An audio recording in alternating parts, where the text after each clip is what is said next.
Welcoming is the noblest act of any function. By welcoming, we make the person feel at home amidst us. I request Nafisat Irfana to deliver a welcome address.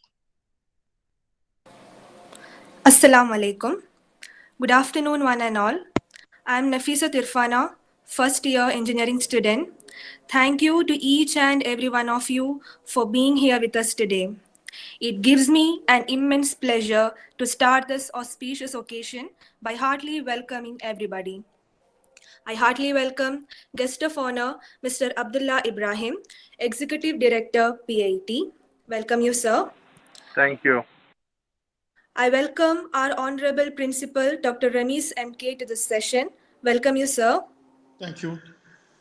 I welcome our respected Vice Principal, Dr. Sharmila Kumari, to our program. Welcome you, ma'am. A warm welcome to our Chief Guest, Dr. Mohammed Ismail. Sir, we are grateful for acceptance of our college's invitation and for sharing your valuable time with us. Welcome you, sir. Thank you. Thank you very much. Along with this, I welcome all HODs, teaching and non-teaching faculty, special invitees, and my dear colleagues. Once again, I welcome all to our session. We would be delighted to have your suggestions and questions at the end of session. Enjoy all. Thank you. Thank you, Irfana. It is indeed a privilege to have a young and dynamic leader. I would like to invite our Executive Director, Mr. Abdulla Ibrahim, to address the gathering. Over to you, sir.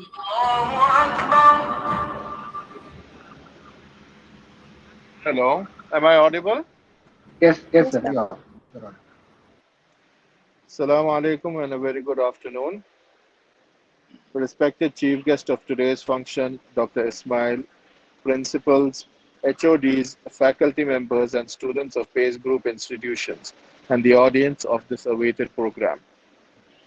Days have passed since mid-March 2020, where we have experienced fear, grief, anxiety, and loss due to COVID-19 pandemic.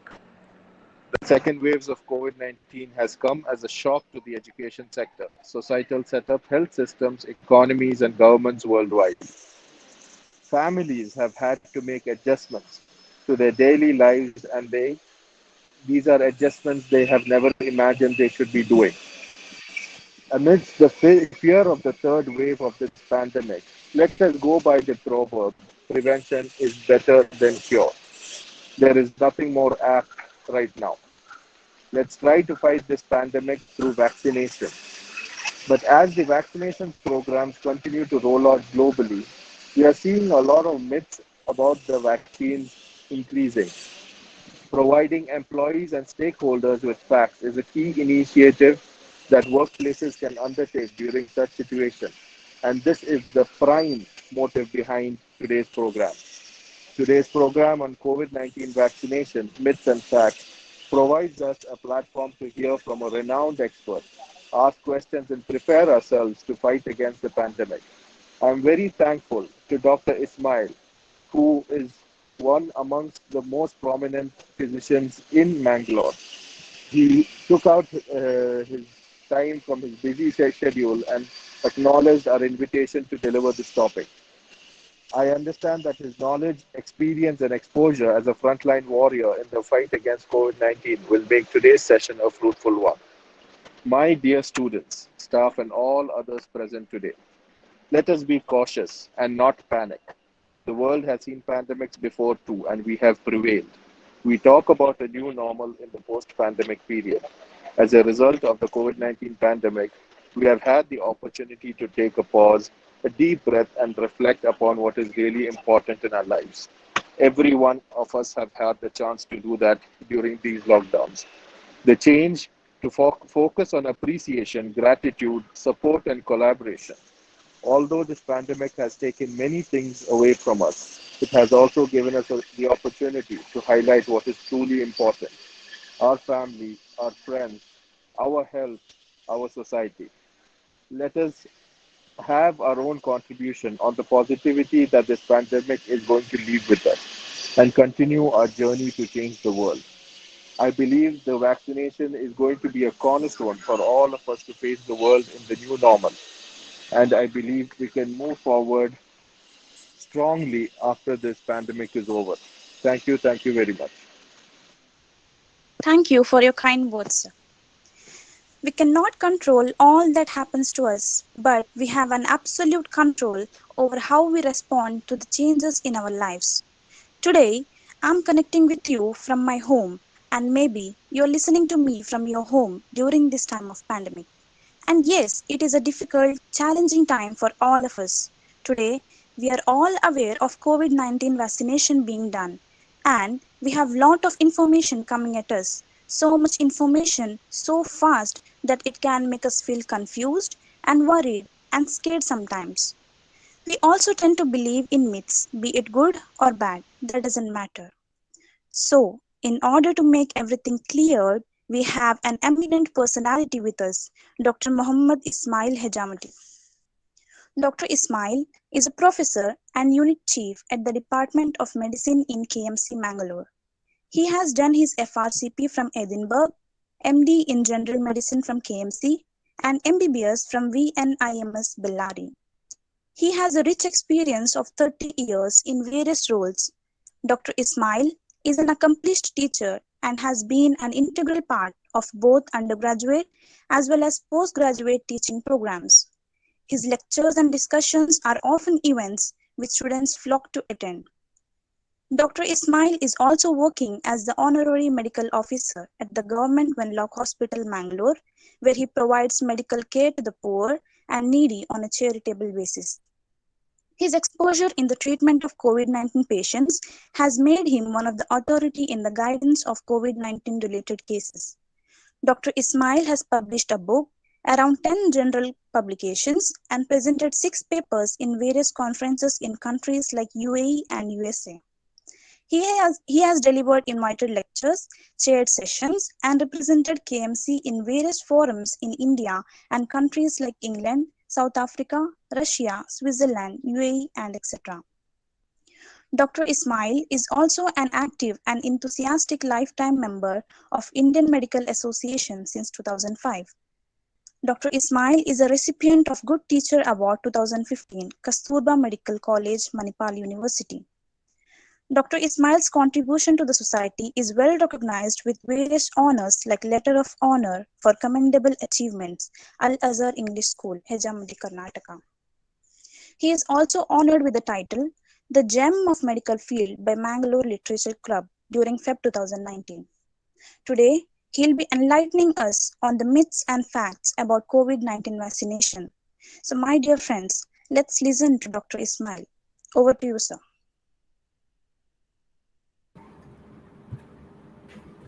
Good evening and Assalamu alaikum wa rahmatullah for everybody. Dear my friends, students, and Mr. Ramis, Principal, as well as Abdulla Ibrahim, the Director. I am very pleased to be here to attend a seminar with all of you about a subject which is very, very important. Around 2 years ago, we never even thought that there will be circumstances in which we are going to be like this. We never ever thought there can be a pandemic of this sort in which every one of us will be indoors and scared to come out and meet with our friends and dear ones.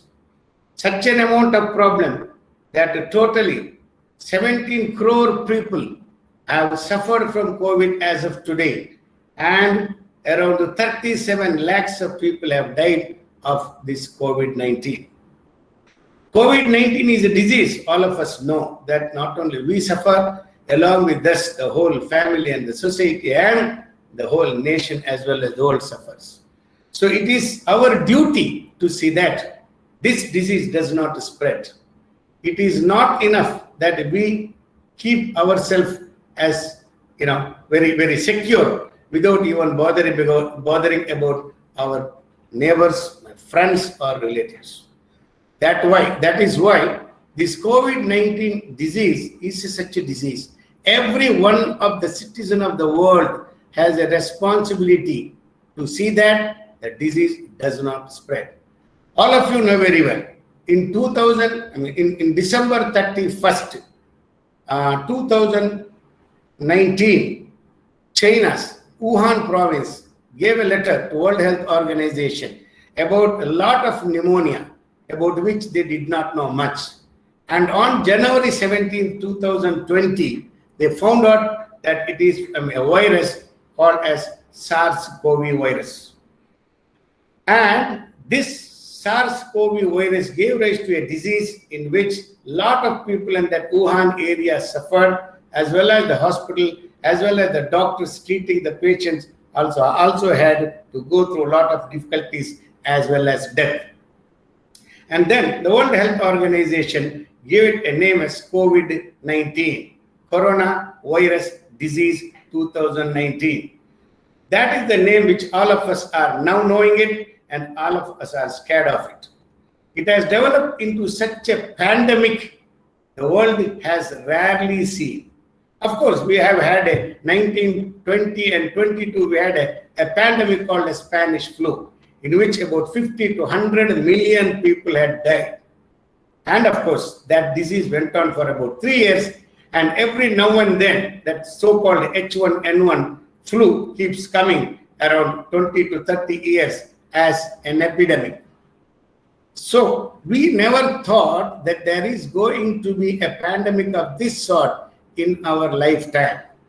And we are actually taken off guard when it came all over the world. So why are we so much worried about this disease? Is because this disease can spread so fast, and it can give rise to infections with the symptoms and without the symptoms. And the people without the symptom can spread the disease to others. And the people who got the infection, many of them may get into trouble, and a quite good number of people are going to die. The mortality rate for this disease is, for example, 2 to 7%. To begin with, it was around 10%. Now, the mortality rate means the people who are dying of the disease out of 100 is now come to around 2%. Hopefully, the mortality is going to come down. Of course, this disease is not a 100% mortality disease. Like, for example, rabies, which is a viral disease, the so-called dog bite disease, where it is 100%, 100% of 100 people of rabies get the disease, 100% will die.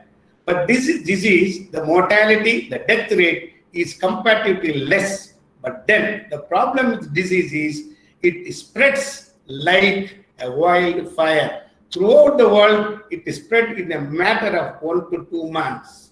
Now, there is no country in the world which does not have a COVID disease, including Antarctica. In fact, in Antarctica, there was a ship which was docked quite many months before the COVID had come into this world.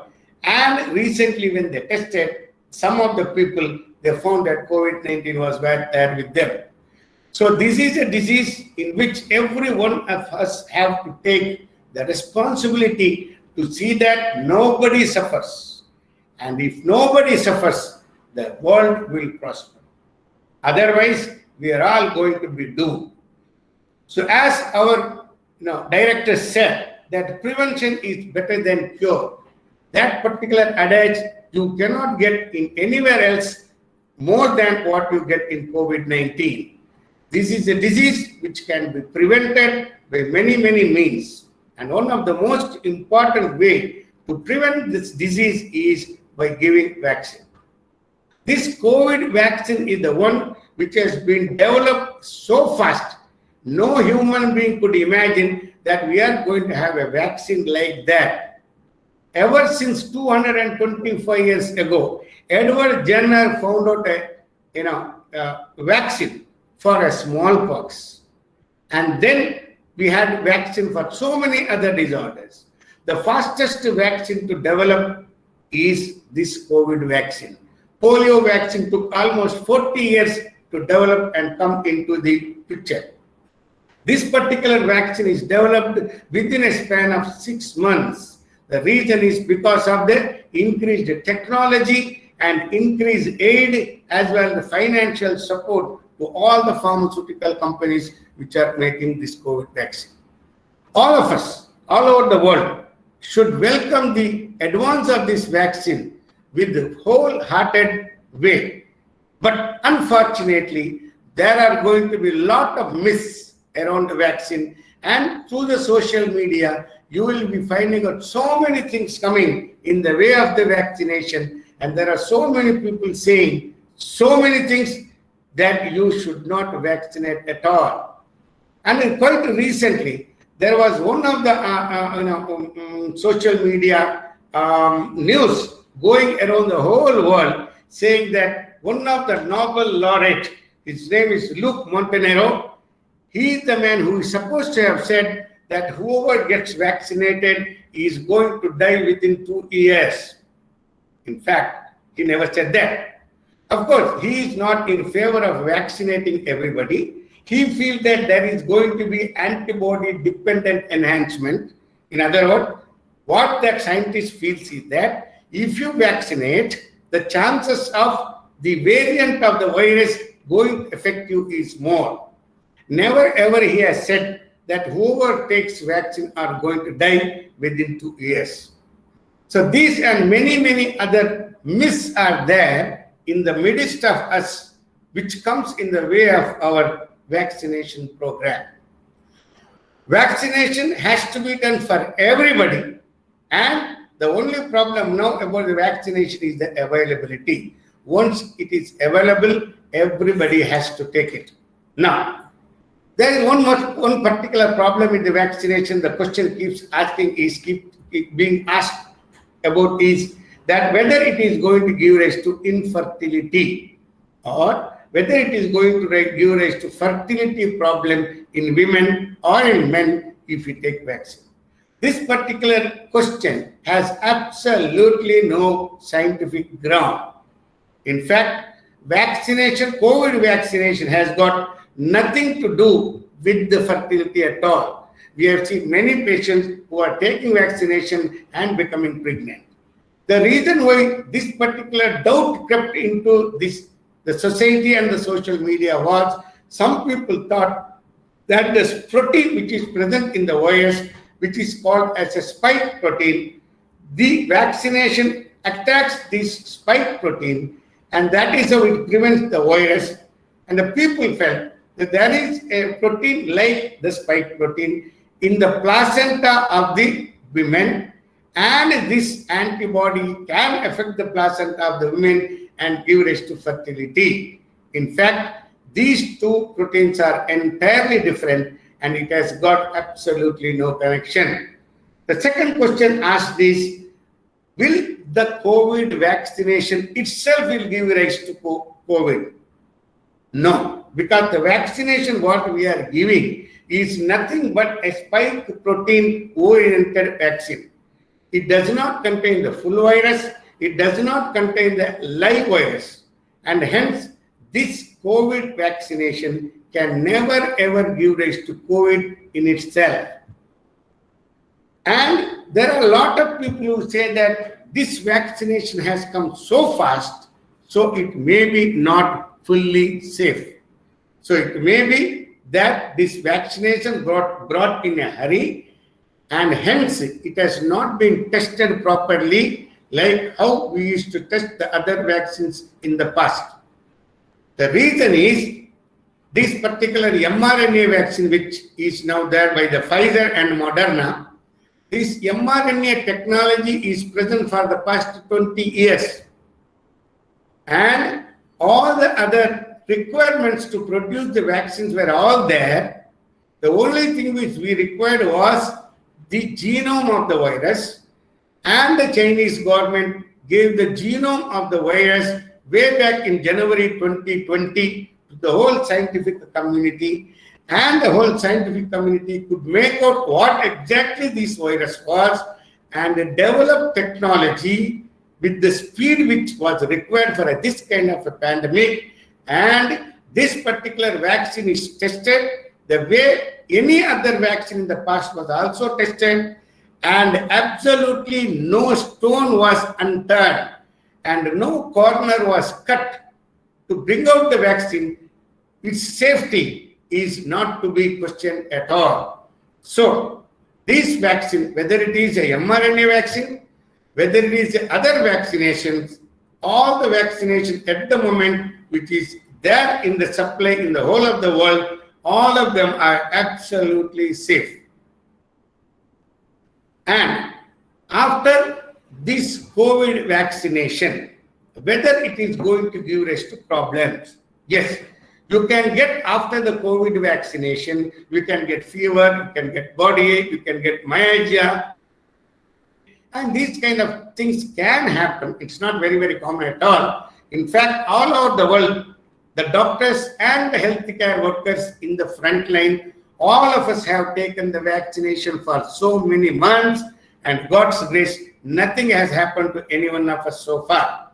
So we ourselves have volunteered to take the vaccine right from the beginning, and when nothing has happened to us, all of you can as well take the vaccine.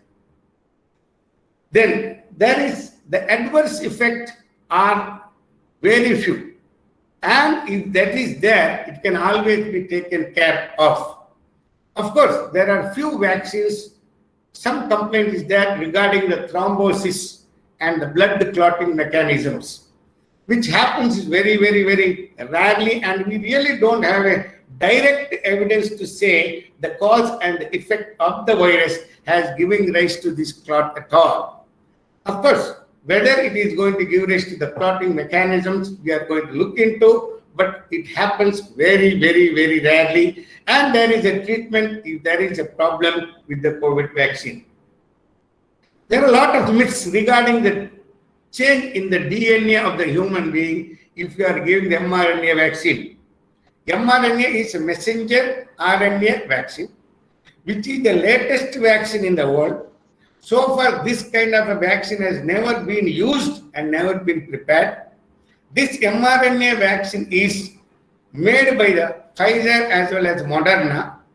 This mRNA is nothing but a messenger to the cell to produce an antibody against the spike of the virus. It never enters the nucleus of the cell. It does enter the cell. The mRNA will enter the cell and it will give a message to produce proteins to act against the spike virus, but it never enters the nucleus of any cell. And when this mRNA vaccine attacks the nucleus, it does not attack the nucleus of the cell. The question of it arises at all. That is most important one, because we have to be prepared for all the vaccine which is going to come to India now. Of course, we don't have this mRNA vaccine now, but it is going to come to our country very, very soon. Now, we have other vaccines like Covaxin and Covishield. Both vaccines are made up of a protein from the virus, but not the live virus. Okay, and this is made by the so-called adenovirus. Actually, Covishield is made from the chimpanzee virus, and the other one is made from the adenovirus, not from the COVID virus itself. So these virus particles act like a spike protein and make the human body develop the antibody and an immunity which is called as cell-mediated immunity. So there is no question of we getting the COVID itself due to the virus, as I have already alluded to you in the past. And there are a lot of people who say that these virus vaccines are containing a lot of harmful substances, and hence it can give rise to a lot of problems to the human beings. In fact, none of this is true, because it does not contain anything which was not contained in other vaccines in the past. So substances which is used for the vaccination are the same kind of substances which are used for measles, mumps, rubella, and all other vaccinations. It doesn't contain anything new. Recently, in the social media, you must have seen that they have said that the vaccine has given rise to magnetic, kind of response. In fact, this vaccine does not contain any of the metals, and the question of containing magnet or the magnetism doesn't arise at all. And who are the people who cannot take? A lot of people think that people with the disease should not take, people who are elderly should not take, people who are very, very young should not take. Those kind of things are now being questioned. Now, there is no contraindication for this vaccine at all. When I say contraindication, there is nothing that this particular person should not take the vaccine. The general rule is everybody should take vaccine. Now, why is it that over the age of 18 years, people are taking vaccine? Because this vaccination program, when it started, the trial occurred in the people of the age group above 18 to elderly. Below 18, this was not tried in the beginning of the vaccination. Of course, all over the world, children are now being given the vaccination, and we are also trying to find out what are the things are going to come out of that particular trial. In fact, about a week ago, from Mysore, also they have started giving vaccination to the children. Vaccination can also be given to the breastfeeding mothers. There is absolutely no problem. In fact, pregnant women are more risky to have this COVID disease. They get into more complications, and hence the pregnant women are also being given vaccine, not in our country. In other countries, for example, America and Europe, they are also injecting this vaccination into the pregnant women. Whether you have diabetes, hypertension, ischemic heart disease, or you have brain disease, you have muscle disease, you have any disease, you can take vaccine safely. The only problem is if you develop an allergy to that vaccine, only then you are not in a position to take the second dose. Okay. And most important thing is that people who are having allergy, for example, asthma or allergy to drugs or allergy to food, and so many kinds of allergies are there all over the place. These are the people who are not to be against the COVID vaccine. They also can take vaccine, provided the doctors and the people around them take a precaution. In the sense, if they develop any allergy, particularly the so-called anaphylaxis, which is a very, very, very serious allergy, immediately the doctors and the nurses and the medical professionals there should take an action and see that the allergy is completely rid of. So, in other words, if you have any problem also, you have to take vaccine. You have no problem also, you have to take vaccine. You didn't get COVID, you have to take vaccine. You already got the COVID, you have to take vaccine. Why should you take a vaccine if you have already had COVID? Because we are not sure how long the so-called immunity you have developed in this COVID disease is going to be with you. Because this COVID disease, as you know very well, is just about 1 to 1.5 year old. So, whether this patient is going to have immunity for a long time, like for example, smallpox. You must have heard of a smallpox. The moment you get a smallpox, you are immune from getting it forever in your life. Or take an example of chickenpox. This immunity will last for many, many, many decades. May not be lifelong, but for many, many, many decades, you may not get a chickenpox at all. Whereas in COVID, we really do not know how long your immunity is going to be there, for 1 year, 1.5 year, 2 years or so. And each man may have a different type of immunity. This particular immunity, what you develop, may not be enough. That is why we have to give you vaccine so that your immunity is boosted and you don't get COVID again. The reason why, as I've already told you, that we have to be so scared of this disease that as doctors, I've been seeing COVID for almost more than a year now. We have been seeing so many patients, none of the doctors are sure which patient is going to be cured and which patient is going to die. And the present episode of this particular COVID disease, the so-called second wave, is attacking the youngsters more. This particular COVID virus, what we are is called as Delta virus. This Delta virus is the most infectious of all the COVID variants. In fact, it is much more than the Kent virus of London or the African virus or the Brazilian virus. What we are now going through is the so-called Delta virus. This Delta virus, its infectious rate is so high, and even the death rate is going to be more, as well as it is attacking everybody, people who are having a normal, healthy way, or the people who are healthy or people who are non-healthy. It is going to catch everybody. Even healthy people have died because of this virus. And this particular disease not only affects your health, it affects your wealth as well. If not for the government support, many people would have suffered their wealth like anything. If you are paying, then it is in lakhs. The drugs are costly. The ventilator is requiring a lot of money to be spent.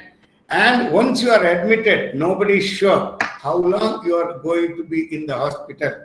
We have had patients who have been in the hospital for more than 2 to 3 months. So, the most important thing is to prevent this particular disease, and this disease can be prevented and can be eradicated from the globe, provided every one of us take a precaution. Number one is wearing a mask. In fact, now I am not wearing a mask because nobody is there in my room. But if any one of the other man is present in your room or near vicinity, whether it's your friend or a foe or a classmate or a teacher or a relative, everybody you must think as having COVID virus, and you must wear the mask. Mask is the most important primary prevention, and without the mask we should not get out of any place, because this COVID virus not only transmits itself through the droplet. You know what is a droplet? The moment you cough or sneeze, the drops of that will contain the virus, and after certain meters it will fall down. It is not only spreading that way, it also is spreading through the airborne. That means even if the patient is, say, for example, 10 meters away, you are more prone to get this virus, because the virus enters your body through the nose and the mouth and goes into the air pipe and goes into the lung. And not only it goes to the lung, it can also go to each and every part of the human body. It can attach itself into the liver, the kidney, the heart, the brain, and so on. It can get a multi-organ dysfunction and failure. So you have to protect yourself and you have to protect everybody else. And if you protect, as the Quran says, that if you make one fellow's life come up, it is as good as the whole humanity's come up. If you allow somebody to die because of you, then it is as good as keeping the whole humanity down.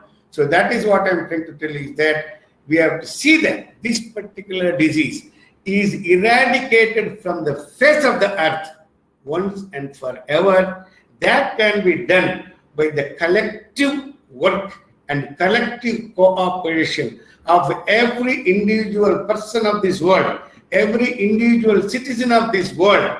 And now, all of you, that is a global village. One disease from here will go to another part of the world so soon that we will have a difficulty if this is not eradicated from the whole of this world. Because as long as there is a vaccine or this virus is there in any part of the world, even the most remote part of the world, we are always going to be having a problem with its spread. So vaccination is a must, and vaccination should be for everybody. In fact, the motto is to make the vaccination 100%. And only when we make the vaccination motto as 100%, whether it is achievable or not, it's a different matter. But only then, when everybody gets the so-called immunity, you call that as a herd immunity. Immunity in a herd.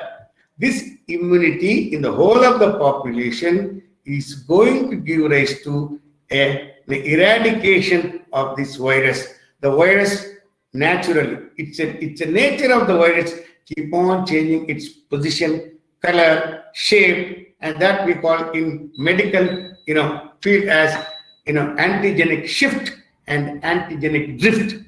This is the nature of the virus. There is nothing big thing in finding out the virus has changed its shape or size or its quality or quantity and so on and so forth. Because if it is a virus, it has to change.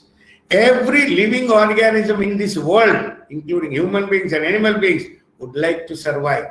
Same is the case with the virus, the bacteria, the fungus, and so on. Nobody wants to die. So is the case with the virus.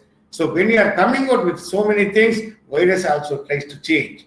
But this vaccination, immaterial of whether the virus is going to change its shape and size, or it is going to become a newer and newer variant, the vaccination is going to give you a good protection.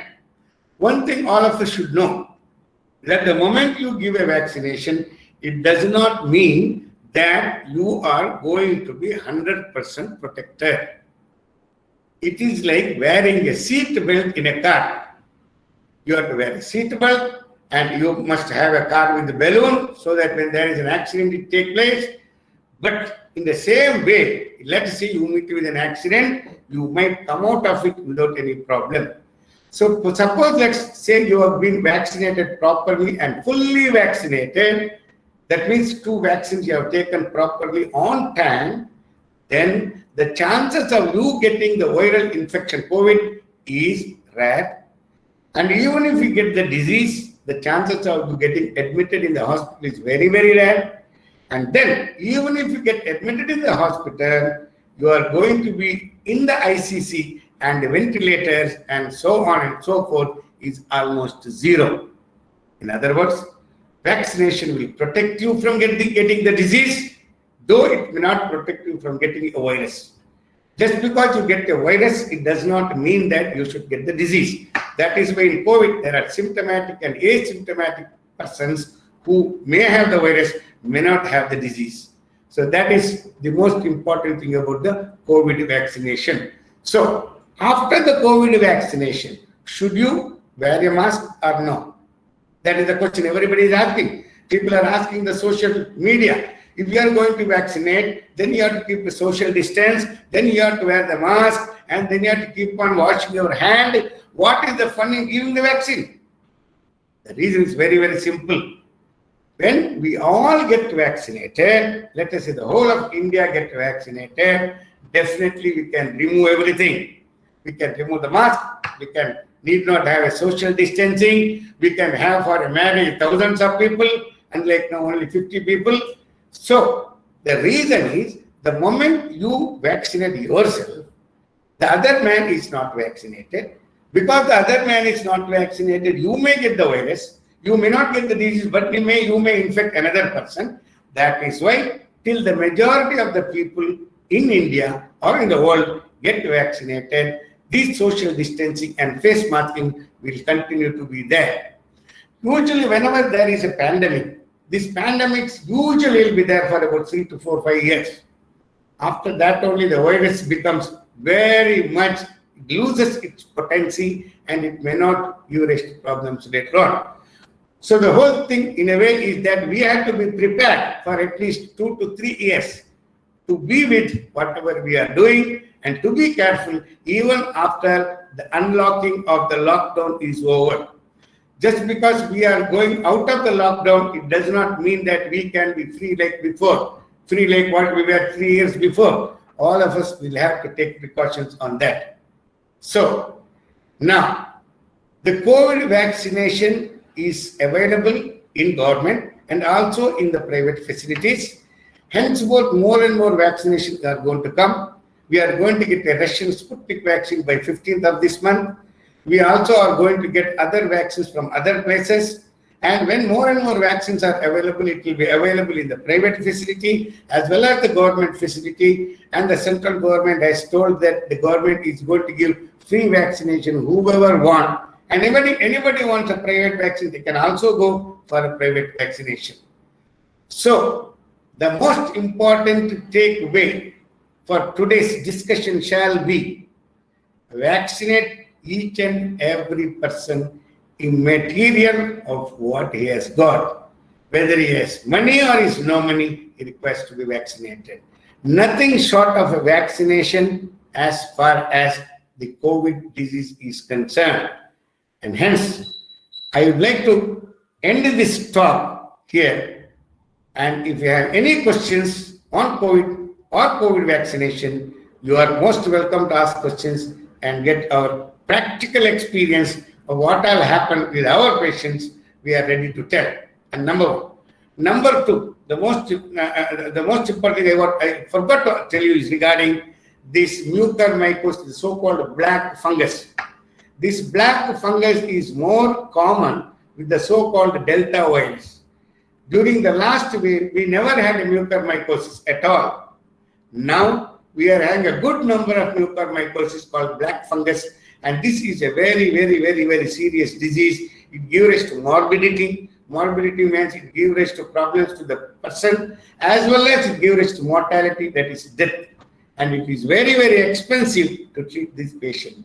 So not to get mucormycosis black fungus, is important not to get this disease, and not to get this disease is important that we vaccinate each and every person. Thank you. Thank you very much. Thank you, sir. Thank you, sir. Thank you, sir, for giving valuable insight on the topic and sharing your knowledge about COVID and the importance of vaccination. Unfortunately, there has been a lot of misinformation surrounding the vaccines and their development. But today, your talk was so accurate that we can now distinguish the myth about COVID-19 vaccination from its fact. And I'm sure my friends are now very much aware of the precautions to be taken during the pandemic. Thank you. Now it's time for questions. Friends and dear teachers, if you have any doubts or queries regarding the topic being discussed today, please put it on the chat box. Shabnaz, they can ask also. They can unmute and ask. You can unmute your mic and speak.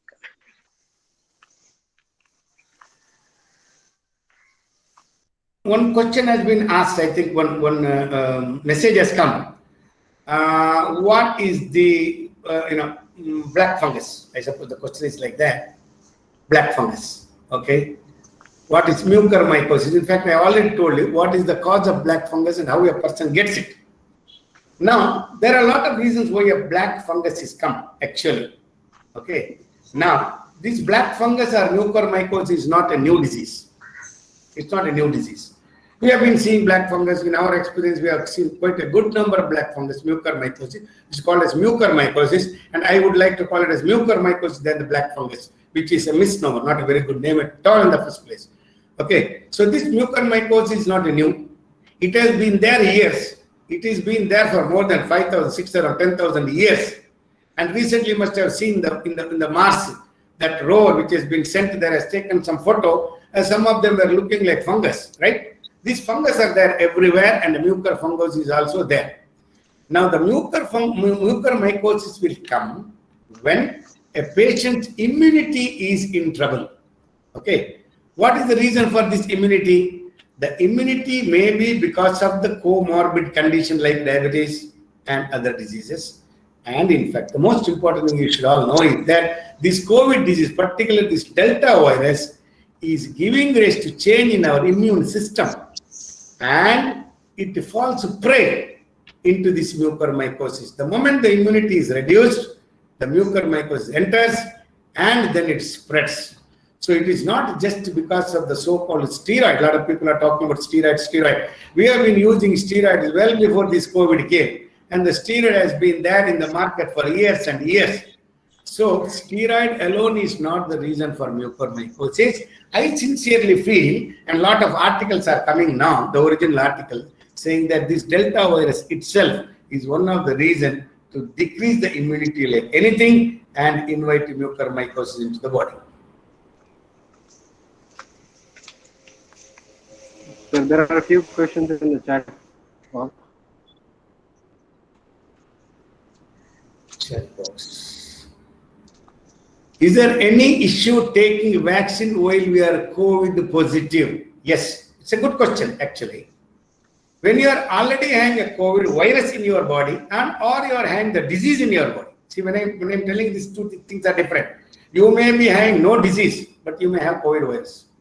For example, your relatives or your mother, father has got COVID. You are tested because you are a first contact, primary contact. So you are tested, you become positive.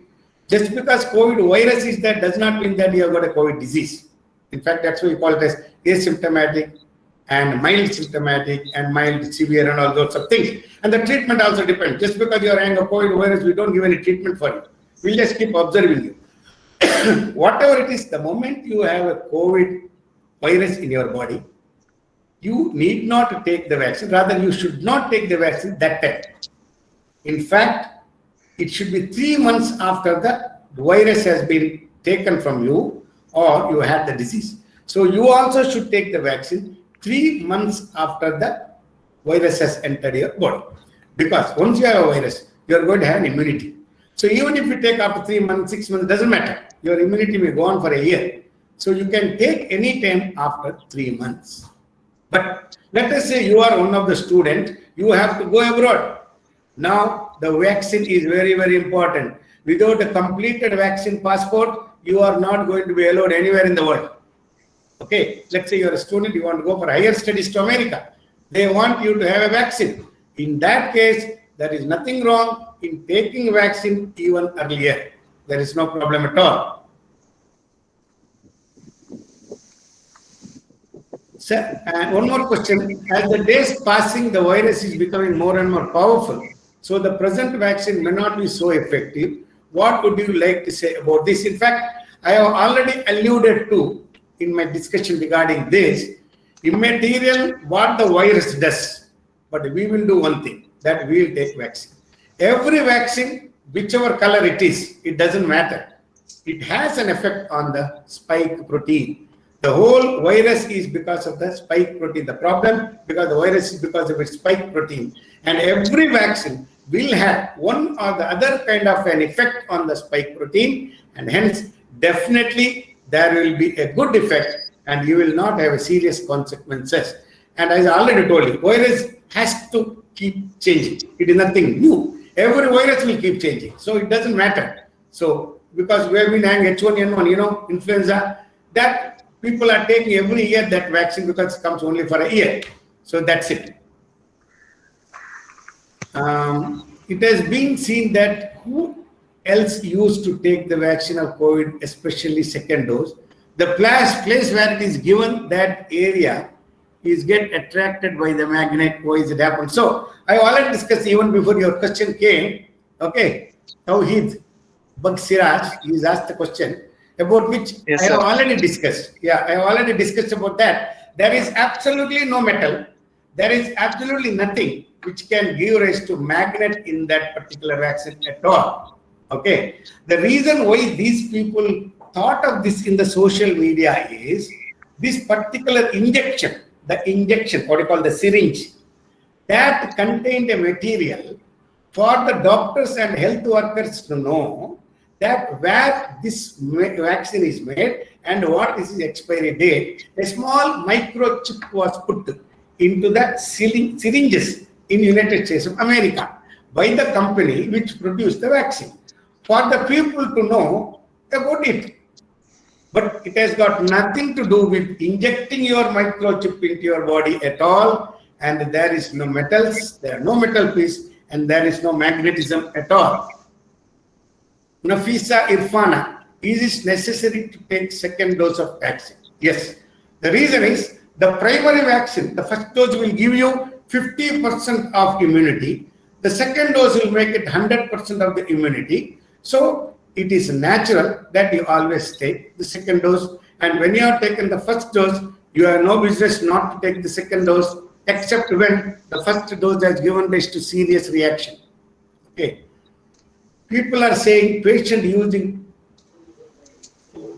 Excuse me, sir. Yeah. Regarding the same question, sir, we were telling that we have to take 2 doses, right? Initially, the time gap between the 2 doses were 45 days. but now the government has put into some 60 days. So No, on what no. ground they are keeping it like that? Yeah, Second, one more question, sir. One more question. Yes, yeah. Now the central government is telling that they are planning to make it only one dose, the Covishield. They are planning to make it only one dose. So you said 2 doses are important, and some people have already taken 2 doses. So can you please enlighten on that? Yeah. Most important thing, that first question is what yours? I forgot your first question, man. The time gap between the doses. Earlier it was 45 days now. Yeah. No. You are not correct on that. Earlier it was 28 days. You understood my point? In fact, we all took 28 days vaccine. We took Covishield 28th day. Now, after going on finding out these immunity things, they found that you delay the vaccine, the immunity development is better. The so-called cell-mediated immunity is far better if you postpone the vaccination for a later time. So in other words, more later you take, more better it is for the vaccine to develop a good immunity. So this is all because of the scientific study done. Because see, after all, COVID is a very, very brand new in the market. It was never there before. So we are learning new things, and you can take the vaccination 28 days later, more and more later will be more better. Number one. Number two, that only one vaccine is the vaccine which they are going to change. You got my point. For example, now Russian vaccine is called Sputnik. That Sputnik vaccine we are taking 2 doses. But now the Russians are going to come with the so-called Sputnik Light. That will be taken only 1 dose. You understood my point?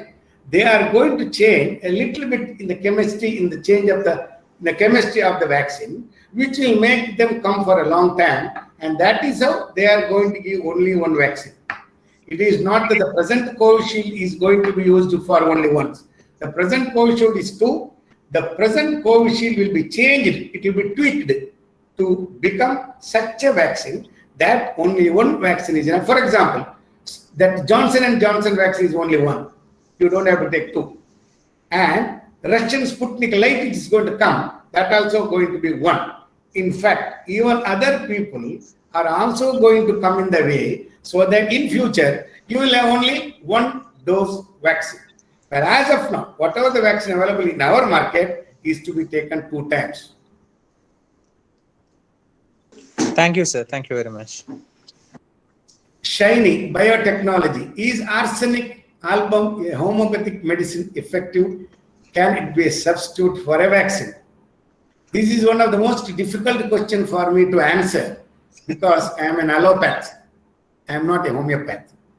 And without knowing what it is, I will not be in a position to answer. But as of now, I don't think it is correct on my part to say that it is good or bad. But arsenic is arsenic. It has got its own harm and adverse effect on the body. So it's better not to take it. Yes. Afra Abdul Aziz, sir, can this virus spread through non-living object?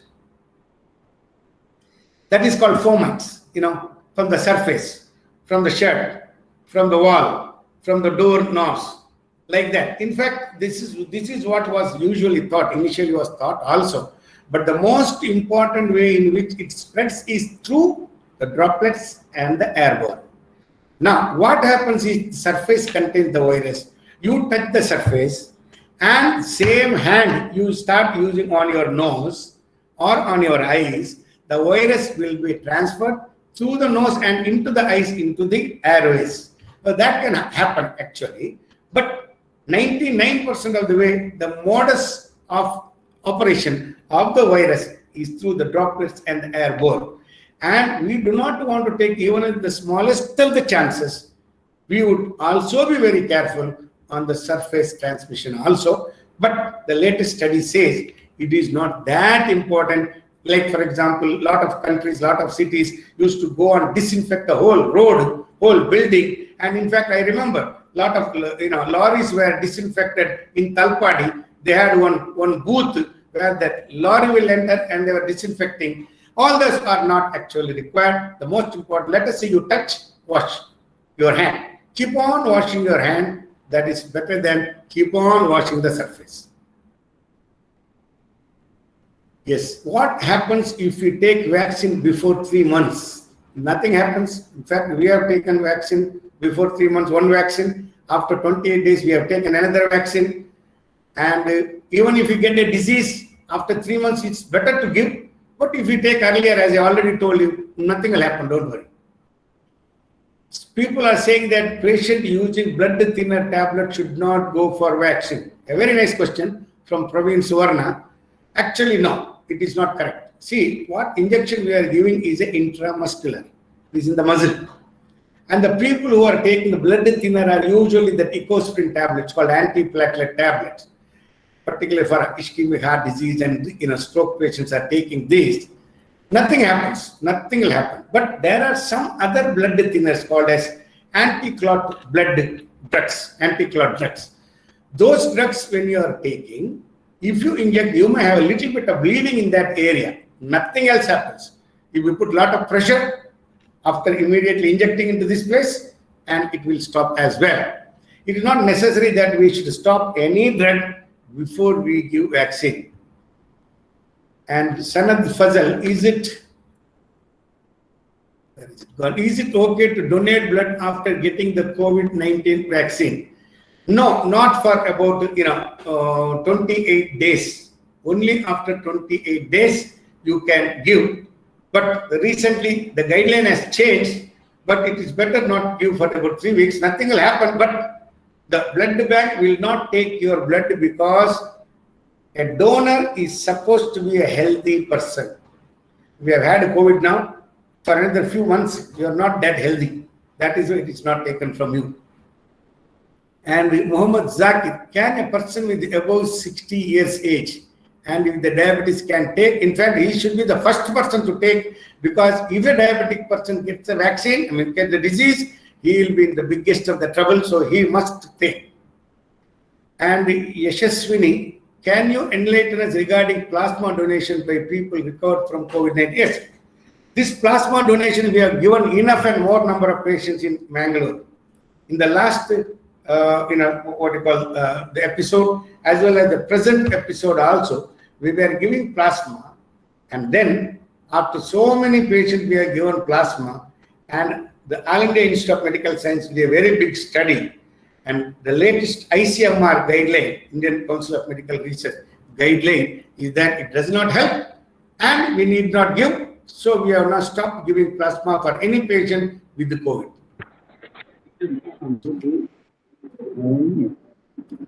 Virus can be infected to our eyes. Also, then why we are all not covering our eyes? Virus can be infected to our eyes, no doubt. That's what I exactly told. You touch a surface which contains a virus and put your fingers into your eyes, naturally you may get.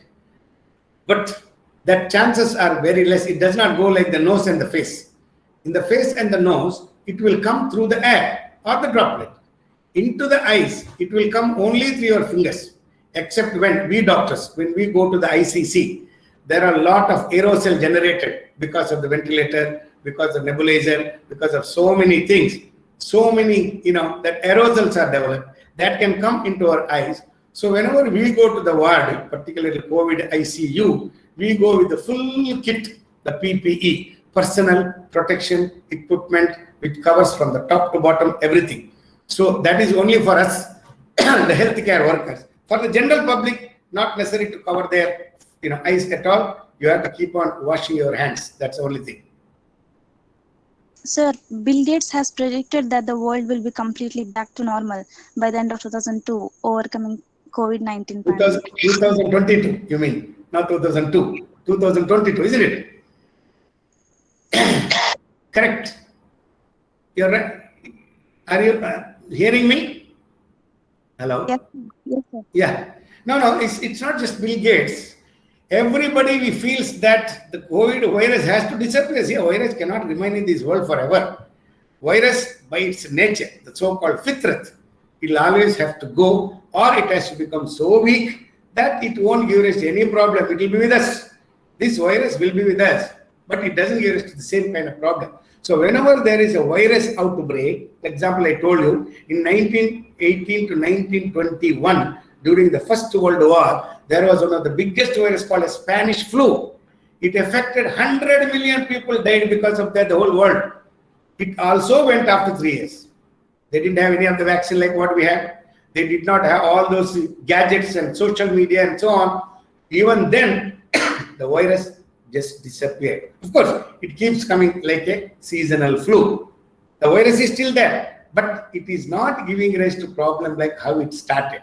So it is the starting problem of this virus that it becomes very furious and very fast. And after that, it starts dying down. So I told you, another 2-3 years, it will always be there. But what happens if you allow it to spread like this? Majority of the people will die. So that is why we are making a vaccine. We are not going against the virus.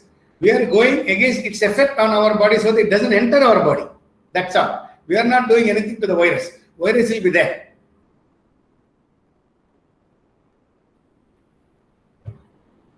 Person who has undergone surgery, can he take vaccine? Sumangala Rao. Very much. Person who has undergone a surgery, once the healing process has taken place, the patient can and should take the vaccine. Now, the whole question is, everybody should take a vaccine until there is a absolute contraindication which is told by your doctor, not your friend in the social media. It has to be taken. Everybody has to take. In fact, when I took a vaccine, a lot of people told me, my own relatives told me that don't take, wait for some time. And after everybody's result, what happened, then you take. And I told them that if I don't take, I have no right to ask my friends or my patients to take the vaccine. So let me take and let's see what happens, because we all know we have been taking so many vaccines. And for information, the so-called that H1N1 vaccine, the Spanish flu vaccine, I have been taking with my family. All of us are taking for the past 15 years. Every year, we are taking that H1N1 vaccine.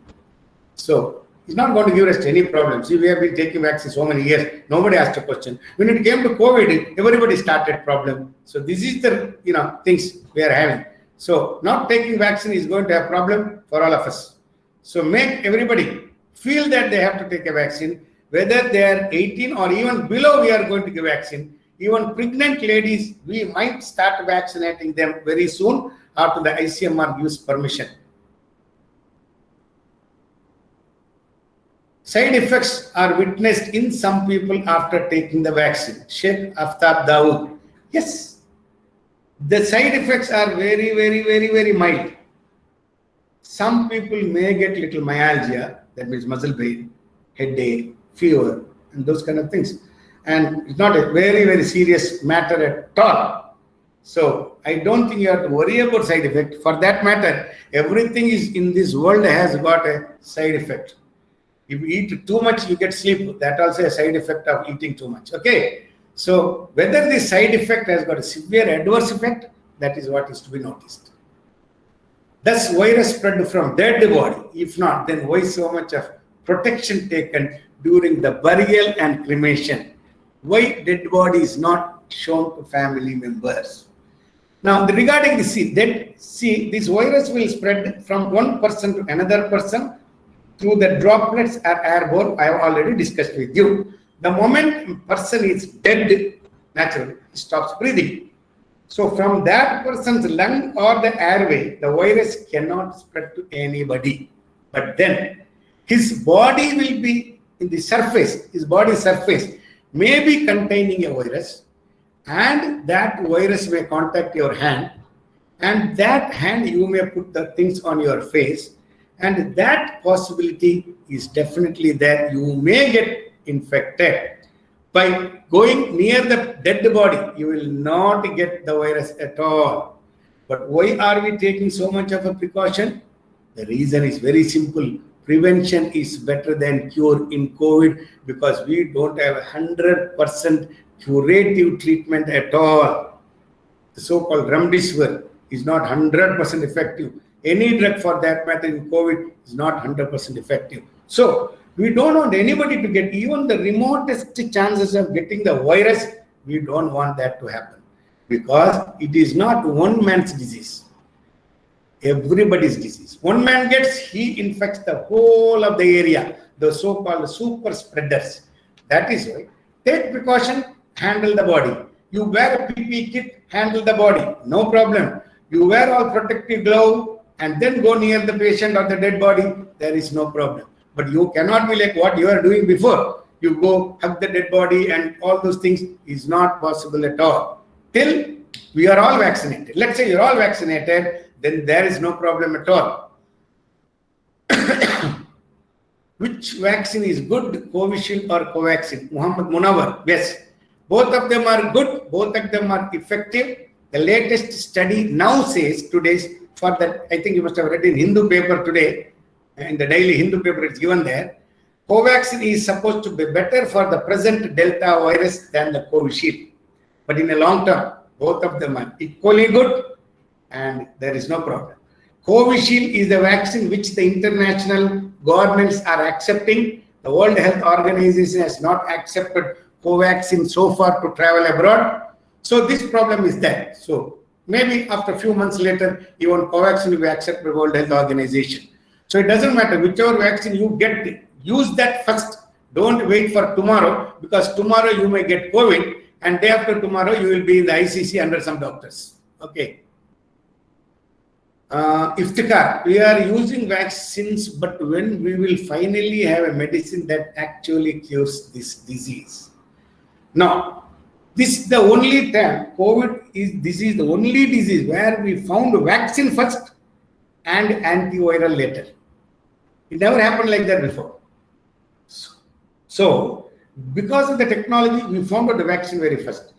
The medicine for the virus is going to come. Whatever medicine we are having now is not foolproof, and hence the vaccine, the drug will take a little time because it requires manufacture and so on and so forth. So it will come. Even the antivirals are going to come. It's only since 1.5 years since we have the disease. Another 1 or 2 years later, we will definitely get the disease, God willing.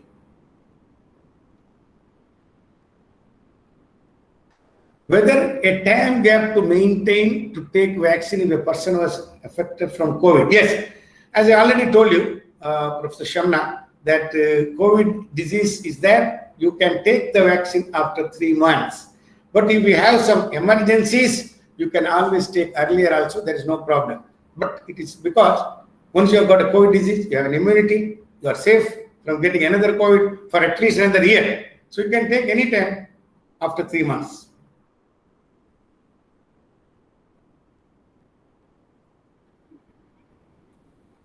Sir, yes.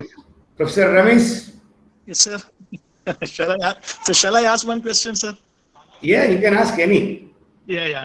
Sir, actually, you told this is the vaccine which is developed in the shortest span of time. So previously also we had developed vaccines. But basically the doubt which are arising among the people is because those who are taking vaccine are getting the disease. So previously also for any other disease, this happened in the history that you take a vaccine and you get the disease. So has it happened like that before? There is a disease, you get vaccinated. Yeah. There is nothing. There is no 100% vaccination immunity for any vaccine so far.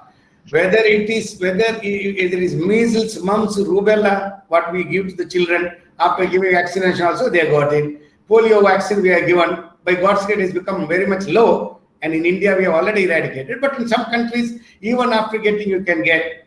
And tetanus injections, we are giving the same tetanus. People have got the tetanus even after that. For that matter, there is no 100% guarantee for any immunity from a vaccination. So you can still get, we have got so many other diseases also like that. So, but then the disease itself will not be very severe. Any vaccinated individual, even if he gets the disease or the virus or the bacteria, he will not have that severe problem at all, because his body mechanism are such that the antibody and the cells are waiting for the virus or the bacteria to come in and finish them off. Sir, one more question, sir. Having COVID and developing antibodies, having vaccine and developing antibodies, which is better as per the studies? Yes, as for this, very good question. Actually, one of the best questions I have got today is having a vaccine and getting an immunity is far, far superior than having the disease and getting a vaccine.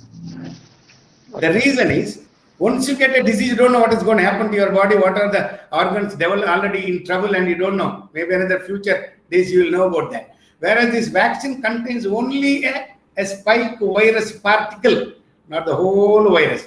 And it develops such an intense immunity, both the so-called cell-mediated immunity and antibody-mediated immunity, that it is too good. And that is why the man who has got a disease, he gets a vaccine. It is double pleasure for him. Okay, so that's it. Thank you, sir. Sir, shall I ask one question? Yes, please, Abdul Majid. I don't know. Yeah, I don't know whether it is a stupid question or not. Doesn't matter. After vaccination, whether we can test whether it is functioning in our body. In fact, this is one of the most beautiful questions, man. It's not a stupid question at all. In fact, how do you know this vaccine is working or not? That's a question everybody should ask. How do you know? Do you really have something to go by? For the general public, no. If you are vaccinated, tomorrow you do the IgG test, find out whether this COVID IgG is positive. That is not there at all. But some people have developed IgG, majority of people have not developed.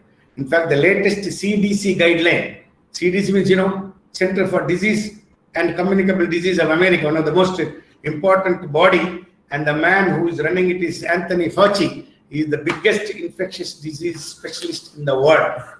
Now, according to CDC, number one, you need not check for antibody after the vaccination. Number one. Number two, even if you test and the IgG is whatever it is, it does not mean that you are going to get the disease. Number three, most important. What you are testing is only the so-called antibody test. The cellular immunity part, you are not testing in general public. But recently, one of the All India Institute of Medical Sciences has done the study on doctors, taking into consideration both the cell-mediated immunity and antibody immunity, and they found that every one of them has developed a good immunity. But in general, it is not necessary to test whether your vaccine is working or not working.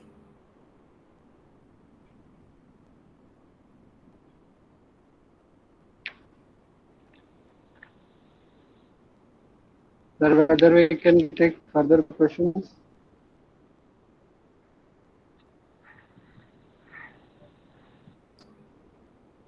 Any questions? One more question is there. Okay. Can a blood type, okay, 1 second. Can a blood type affect how susceptible you are? In fact, there are a lot of studies which say that this particular group is more affected, other group is like, but it's not a very, very reliable study at all.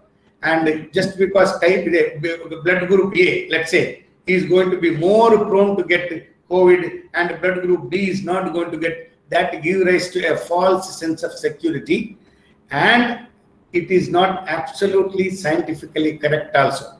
It is only an observational study. When the COVID people came to us, we checked their blood group. Some of the people with the A group did get more, some of the people with the B group did not get more. So those kind of things, it is not going to test the, stand the test of trial in science. So it is an observational, one particular, just an observation, nothing else. So it doesn't matter now, whichever group you are, it doesn't matter. Any other questions?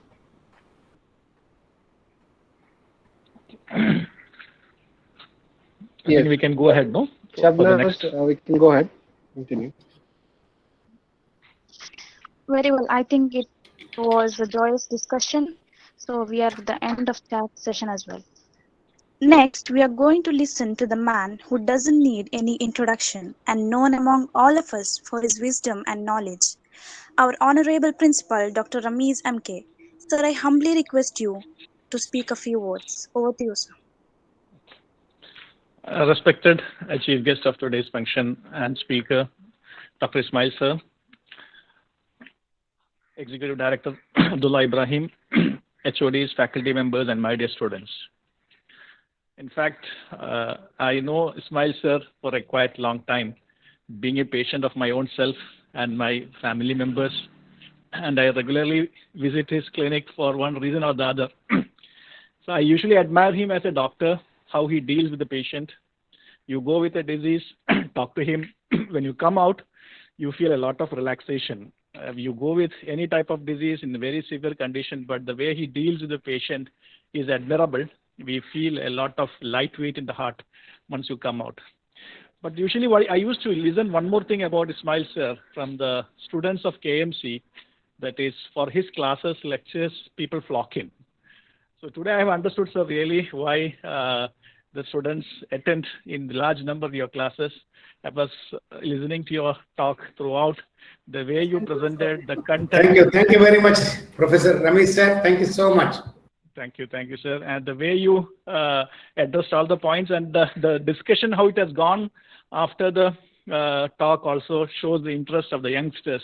And I think many of us had a lot of doubts about it. And sir, with authenticity, with data, has presented and cleared our doubts.